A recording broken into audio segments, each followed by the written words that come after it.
Welcome to the deep dive. Today, we're really getting into something crucial for solar energy, tackling those customer objections effectively. Yes.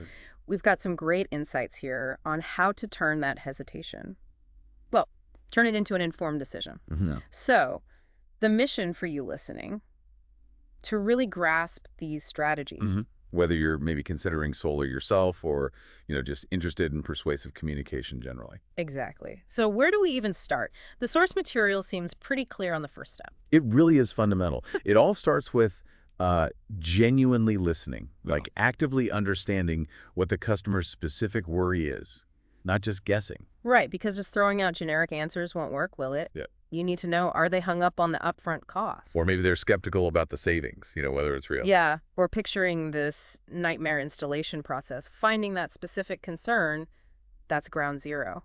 Absolutely. And our source highlights those main words. Cost is huge. Um, Skepticism about the actual savings, and then uncertainty, maybe even fear about the installation itself. Those seem to be the big three. Okay, so let's take cost first. That initial number can look pretty scary. How do you address that head on? Well, the key strategy is reframing. It's about shifting the focus from the initial outlay to the long-term financial advantage. So painting a picture of lower bills for years to come. Precisely. You talk about reduced, maybe even eliminated energy bills over 10, 20, 25 years. It becomes an investment, not just an expense. Okay, that makes sense. But what about that skepticism? Sure, you say I'll save money, but will I really? How do you overcome that doubt? Yeah, you can't just make vague promises. You need confidence, and that comes from, well, concrete data. Data. Like what specifically? You need clear, tailored explanations. Show them how savings are calculated based on their actual energy use, their local electricity rates. Ah, so it's personalized. Exactly. Realistic projections. You demonstrate the potential ROI, the return on investment. Numbers talk. Got it. And the installation jitters. People imagining their roof being torn apart for weeks. That's where transparency is absolutely crucial. You have to sort of demystify the whole thing How do you do that? by clearly outlining the steps. Here's what happens first. Here's the timeline. Here are the qualified people doing the work. Make it feel manageable, professional. Reassure them it's often way simpler than they think. Right. So those are the common objections. What are the core strategies our source points to for actually turning them around? Well, we touched on highlighting the long-term financial upside. That seems paramount. Yeah. What else? So definitely mentioning any available incentives is huge. Tax credits, rebates, that can immediately soften the blow of the initial cost. Makes it feel more achievable right away. Yeah. And don't underestimate the power of emphasizing energy independence.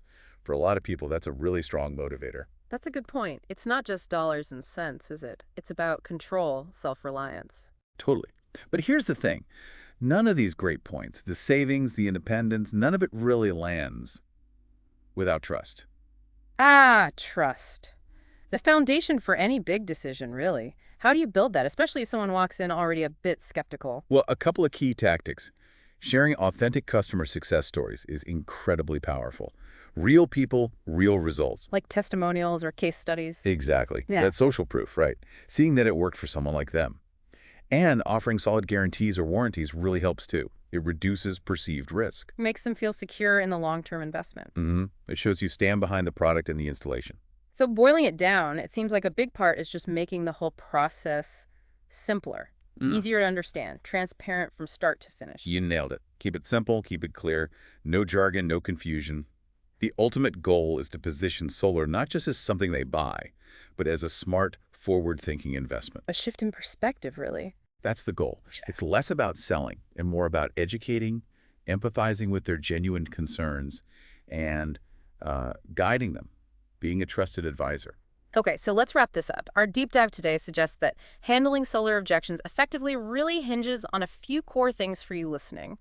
First, actually listen to understand the specific concern. Yeah, don't assume. Then, explain the benefits clearly, especially those long-term financial wins, and back it up with solid, personalized data. Crucial. And build that trust.